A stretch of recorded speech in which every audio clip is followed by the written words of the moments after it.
Today, we will be talking about the 10-finger theory. Now, often we tend to separate our left and right hand, assigning a specific role for each. For instance, your left hand does the chords, and your right hand does the melody.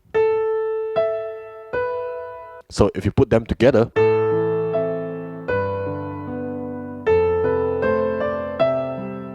but in actual improvisation, the musicians think in terms of 10 fingers and not just 2 hands. We have 10 fingers, but we tend to separate our 10 fingers into 2 sets, basically our left and our right hand, which is not the most ideal case. We try not to think in such a way that our right hand has to be always playing the melody, and our left hand is always to be playing the chords. But in fact, we should really think in terms of 10 fingers and not just 2 hands. Hence, it's called the 10-finger theory, you see. Often, our right hand role can cross over to our left hand and vice versa.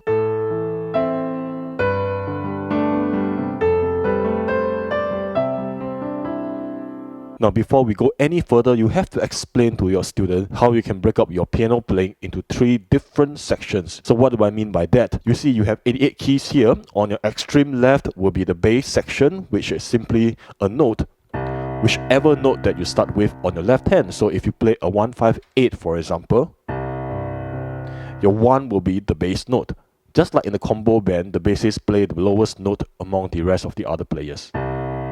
Okay, then comes the middle section, which is what we call the accompaniment section. This is where you play all of the chord notes, which gives harmony to the song. And the top section will be the melody section. So explain to your student in writing form, here are the 3 different sections that you should always be aware of when you improvise in solo playing style.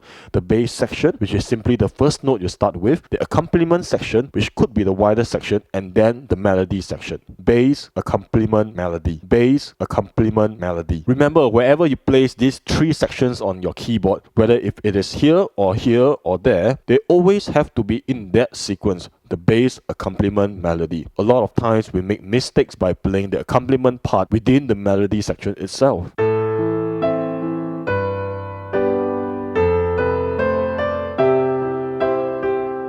Now that is a bad example because I was playing the accompaniment part within the melody section. Now these 3 sections have to be distinctively separate to achieve a very neat and clear mix in your playing. What you like your audience to hear as the melody should be the melody itself. Now let's try improvising more at the accompaniment section, which is the middle section, using the 10-finger theory technique, which we will be covering today. Step 1, refer to your book. We will be playing 1-5, 1-2-3-5, using both hands. So the 10-finger theory says that we should separate the job among our 2 hands. So my left hand covers the 1 and 5, and my right hand covers the 1-2-3-5. Now remember, all of this, my 1-5, 1-2-3-5, is solely for my accompaniment section. Now if you have not covered the second note or the ninth note with your student, you might want to cover that first in level 2 under the formation of add 9 sus2 chords. So in this case, we are improvising now with C add 9. Alright, so 1-5, 1-2-3-5. Alright, step 2, get your student to try placing their fingers onto different chords and not just a C chord. So your student will move their hands with the same positioning 1-5, 1-2-3-5 to the other chords that you will name for them. So for example, you say F chord, and your student should be able to move his or her fingers to F chord. Or perhaps D minor, or A minor, or G chord, or E minor. Alright, so once your student is able to move smoothly between chords, let's move on to step 3. For step 3, your student will start to improvise with the 1-5 and the 1-2-3-5. This is going to be fun and easy for your student because the fingers are already in place, and all your student has to do is to play these notes in any random order. Start with 1 and 5 on the left hand, and then followed by whatever notes on your right hand.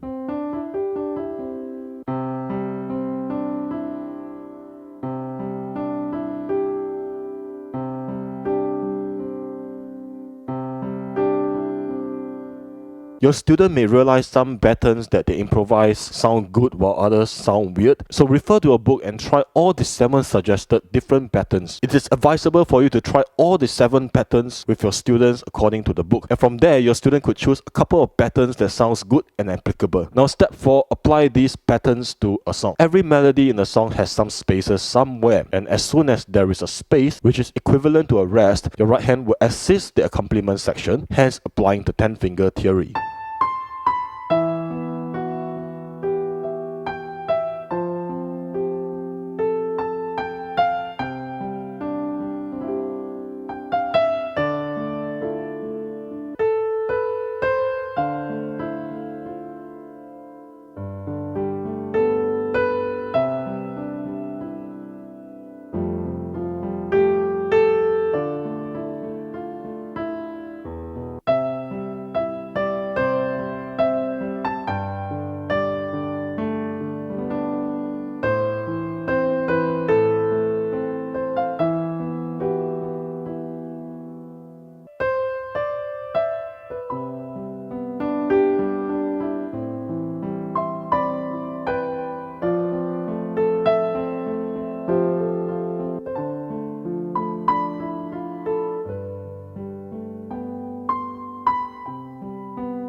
Alright, you get the idea. Now the 10-finger theory is not strictly about 1, 5, 1, 2, 3, 5. It is a concept to utilize all 10 fingers whenever possible. For slightly more advanced level 2 students, you can do a little bit more. You can try using chord inversions while practicing the 10-finger theory. Thus, when you are using chord inversions, the numbers are no longer in the 1, 5, 1, 2, 3, 5 sequence anymore, which means you have to write your own newly created patterns on your student's handbook.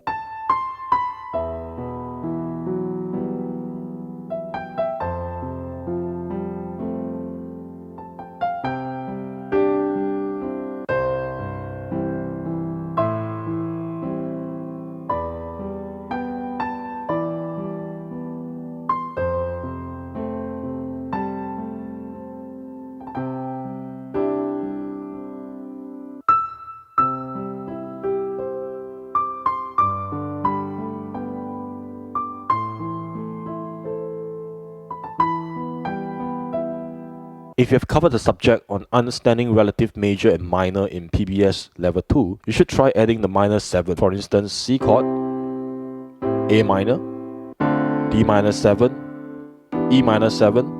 Now all this while you have been creating 5-note patterns, right? 1, 2, 3, 4, 5, 5-note patterns. You could extend to even 8-note patterns which fill up a 4 beats bar very nicely. For example, a pattern like 1, 5, 2, 5, 3. So to extend this pattern, 1, 5, 2, 5, 3, 5, 2, 5. Or 1, 5, 2, 3, 5, 5, 3, 5. Now there is a little trick. If you intend to use back the left hand note, especially the 5th note, it should ideally be played on the end beat. Let's take a closer look. 1, 5, 2, 5, 3, 5, 2, 5. So there's 1 and 2 and 3 and 4 and 1 and 2 and 3 and 4 and 1 and 2 and 3 and 4 and. So remember a simple guideline for your student. If you like to repeat the 5th note on your left hand, play that 5th note on the end beat.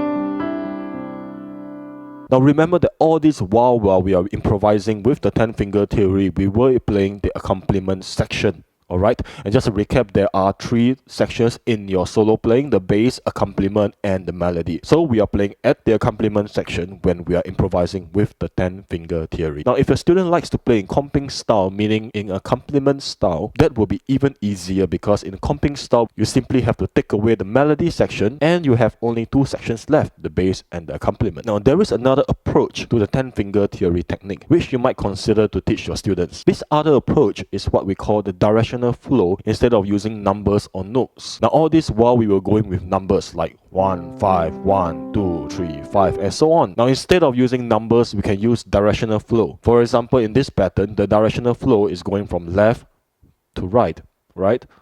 Here to here. So,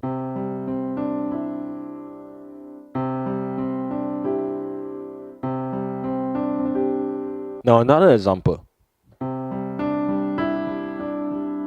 The directional flow for this pattern will be then 1, 5, right, left, right, left, right, left, right, left, 1, 5, right, left, right, left, right, left.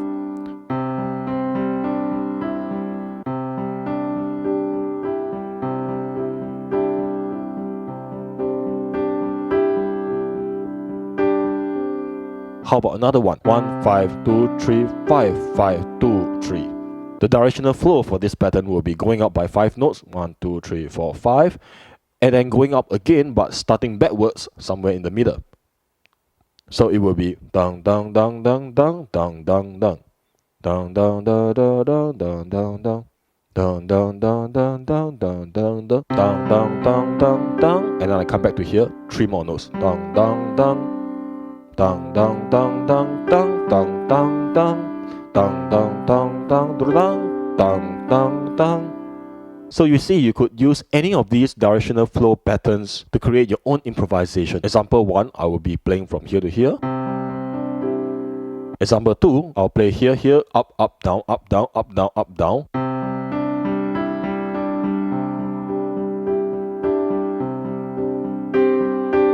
Code 23, code 23. Example number 3, I'll be playing 1, 2, 3, 4, 5, 1, 2, 3.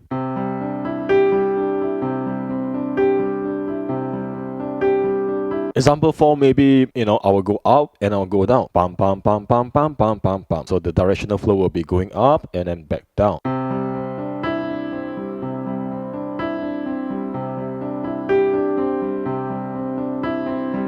Or maybe the last example I would pick, for instance, maybe I will go up, down, down, down, down, down, and I will come down, and I will go up again at the last beat.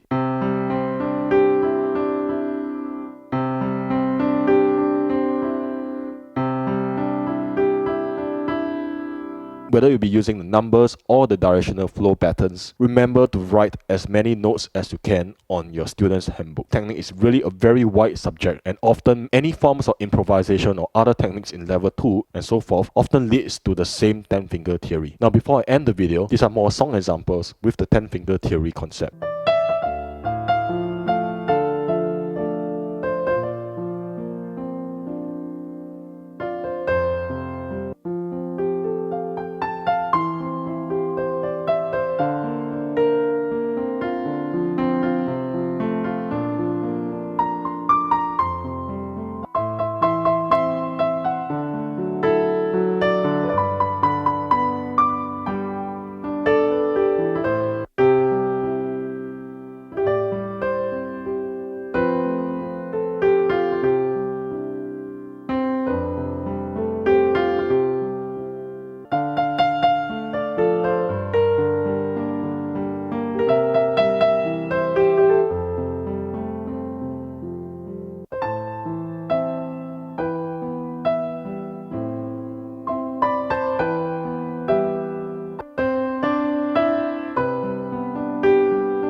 End of video, and you're watching PBS.